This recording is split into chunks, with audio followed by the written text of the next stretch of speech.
How to change notification pop-up style on Samsung Galaxy S24 FE and S23 FE. Swipe down the notification panel from the top. Tap the setting gear icon from the top right corner.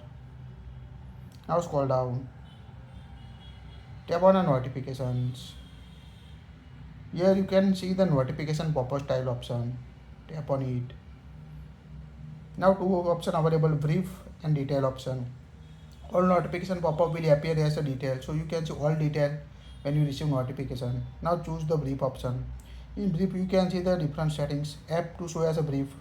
Here you can enable or disable the application you want to show as a brief notification on your device. Go back. You can also change its lighting style. So whenever you receive notification you can see this type of light on your screen. Also change the color of notification. You can see change color on the notification you receive at the top middle. So select the effect color on a device. Also color by keyword. Here you can add notification color keyword. Also enable disable this option. So choose the notification pop-up style as a brief or detail you want to show in Samsung S24 FE and S23 FE. That's it. If you like it, share it.